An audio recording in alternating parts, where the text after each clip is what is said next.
Alors, Hydro-Québec les appelle les compteurs intelligents, mais cette nouveauté appelée à se répandre dans les 3 800 000 foyers québécois émet des radiofréquences.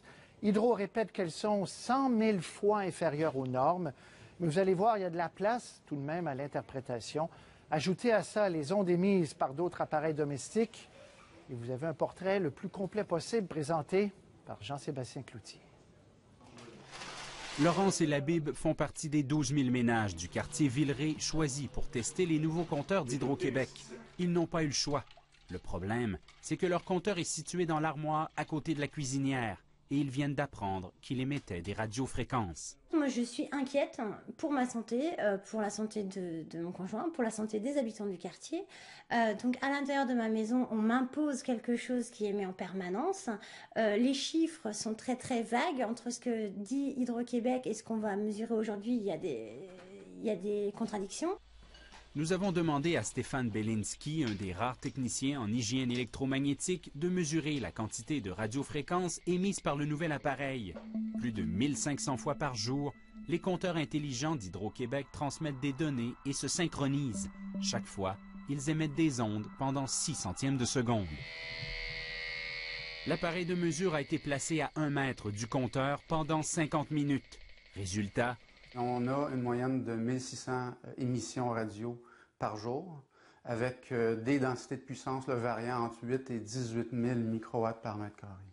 Première constatation, cette méthode de calcul diffère de celle retenue par Hydro-Québec, qui préfère calculer l'intensité moyenne émise par ses compteurs, ce qui donne des résultats d'émission beaucoup moins élevés. Si on fait la moyenne des signaux, ils durent très très court, c'est une fraction de seconde. Donc si on fait la moyenne sur 1 minute, c'est sûr que la densité vient d'être complètement diluée. Deuxième constatation, quelle que soit la manière de calculer, ces chiffres sont bien en deçà de la limite de 6 millions de microwatts au mètre carré recommandée par Santé Canada. La santé publique de Montréal se veut rassurante. Et après avoir vu l'ensemble des données, je peux vous assurer qu'il n'y a pas de risque à la santé associé à ces niveaux d'exposition de radiofréquences. Les normes de Santé Canada sont semblables à celles d'une majorité de pays et sont fondées sur les résultats rassurants d'une majorité d'études. Mais les effets à long terme des radiofréquences sont peu connus et certains pays, comme l'Italie, la Russie ou la Belgique, imposent des normes 100 fois plus strictes. Ce qui m'inquiète le plus, c'est qu'on est exposé en permanence, que donc on a vu que les champs émis est assez élevé, et ensuite on n'a pas assez de recul sur les effets de ces pulsations très fortes sur la santé humaine. Parce qu'on parle de millions de compteurs, donc à un moment donné, j'ai une pulsion que je vais lire ou une émission que je vais lire, puis là, je vais en avoir à un moment donné des dizaines, des centaines plus ou moins fortes. Donc tout ça va augmenter l'électrosmog ambiant. Nous avons mesuré les radiofréquences émises par certains appareils chez Florence et la Bible pour avoir une idée de cet électrosmog. Le routeur et l'ordinateur portable en veille juste à côté ont eu des pointes de 13 à 15 000 microwatts au mètre carré. Recommandation, mettre un fil au routeur ou l'éloigner du portable.